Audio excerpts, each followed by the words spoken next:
Okay, I'm going to tell you guys today what peer-to-peer lending is. Here's you got $500, and what you're going to do with that $500 is you're going to lend that $500 to other people for interest so you can make some money. And you're going through an institution like this one right here, Prosper. This is prosper.com. This is a company that handles the money. It's kind of like the middleman between you and borrowers. So over here you got borrowers. There's 20 of them right here.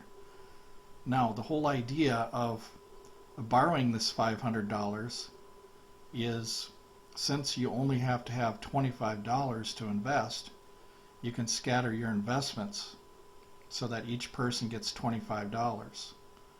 Or a lower risk loan, which is down here, the green, something that pays like 5% interest back. Since this is all low risk here, you might want to give one of these people just the whole $500 because they might have a perfect FICO score and they might have no credit inquiries about being late or any defaults or anything like that. So what I've done for an example is I'm showing you 20 people here, and just to give you a little understanding of how interest works. The better the interest pays, the higher the risk. So if you take this row right here, I marked red, which is the danger zone. Let's say you're getting a return of 25%, and one of these defaults or whatever. Well, chances are they're not going to all default. So you lose $25, it's no big deal. That's one of the reasons why you diversify into smaller chunks in these higher risk areas right here, between say around 15% and 25%. Although 15% does work, I've never had anybody default on a 15% return loan. For a lot of people that I've talked to have been doing fine with 15%. So typically what I do is I invest 75% of my money in medium risk to low risk loans, which is right in this area right here. So right about 15% and under. The reason why I do this is because if I got 75% of my money tied up in here, chances are I'm going to get a good return. I'm not going to have any defaults, and then the other 25% I can play up here, play in the danger zone without getting hurt too bad. So that's one of the reasons why they tell you to diversify, and that's another reason why they tell you to sink all of your nest egg in the safest places, and that would be right down here. So over here, if you had another $500, you continue to pour that into your safe zone and maybe take $25 out of that and sink it into one of these up here. So this is just for an example. I marked 5 people for different interest rates. You might take that 500, and you could do it different ways. You could take that 500 and lend it to 20 people for $25 each, or you could lend it to one person for $500. It's virtually the same thing, because if you lend $500 to this person and they got a perfect credit score, you're going to get your money back.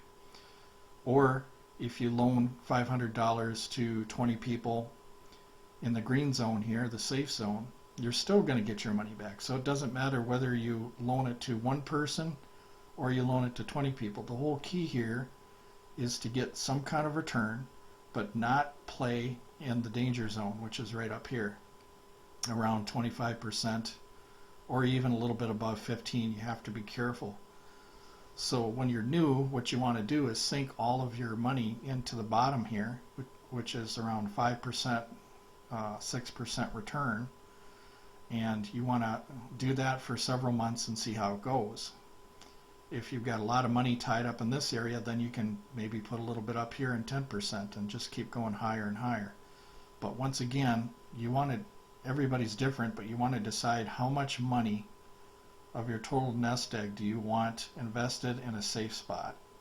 For me, I would like at least 75% to know that I'm safe, which would be down here, anywhere from 5% to up to 15%. But from here to here, I'm only willing to risk maybe 25% of my money. So So what's the big idea about peer-to-peer lending? Well, these people right here have tried to go to banks and trying to get decent loans, and with no extra fees and charges and all that garbage that banks do to you. So what these people are doing is they're bypassing the bank and getting better interest rates on their loans and better deals because of the fact that the financial institution right here, like for instance, this is prosper.com, I put in the center here. They don't have any overhead because they don't have a big building. They don't have vaults and all kinds of stuff like that, because the exchange of money is mostly digital. So there's not like a big vault. There's not tables and chairs and all this other garbage. Although there are offices where these people work, they have less overhead, so they're able to function as a business on less money. But what they do, this financial institution here, how they get paid is when you get your 25%, they take 1% of that. So you end up with 24%. So you're only paying a 1% fee for a lot of these companies, so you get to keep the rest. So far I haven't had any defaults, and my average interest rate is 15% right now, and I've been doing this for over a year. So I just wanted to give an example of what I'm up to lately. This is a great way for somebody to invest because of a couple simple reasons. Number one, it only takes $25 to get started. Even if you had $25, you over here, the lender, could lend somebody $25, and you pick the loan duration. Some of these people have 3-year loans, some have 5-year loans. So what I do is I go for the 3-year loans. So this person here, if you only borrowed $25, you're going to get that $25 back in 3 years plus interest. So what that does is that locks that money up so that you can't liquidate it. So you're not tempted to withdraw money. So if I took $500 today and I sunk it into these loans out here, I would have to wait 3 years to get the money back. And the money would come back in monthly payments of interest plus the principal. So the money comes back slowly, so there isn't a temptation to take this $500 out and liquidate it, because there's virtually not that much money in your account. You might get paid back about $10 a month or $15 a month or something like that, and it'll take 3 years to get that 500 back plus your, say, like 10%, $50. So then you'd have $550. But the way things work is after a year, if you put in like $1,000 or $1,500, if you take that money and you reinvest, what happens is this interest here, even though some of this interest right in this green zone here is very low, 5%, that 5% is going to start to compound because of the simple reason that you're making interest off of interest. So once you get the snowball rolling, your money's going to pick up momentum, and it's going to start making more money off of that more money that you have on interest. So it's a virtual money machine is what it is. It's kind of like money packing a lunch and going to work for you, and then receiving a wage and then giving it to you.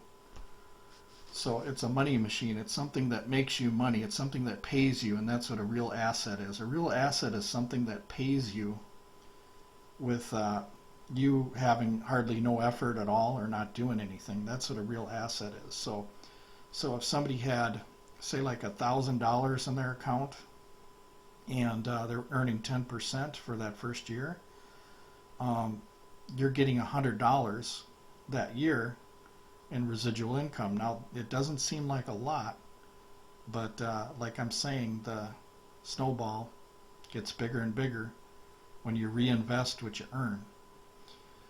So for this kind of commitment, I recommend people do is you don't have to put a lot of money into it. Just set a goal for yourself, something reasonable like $50 a month or $25 a month or whatever, and start investing. It's a great thing to do.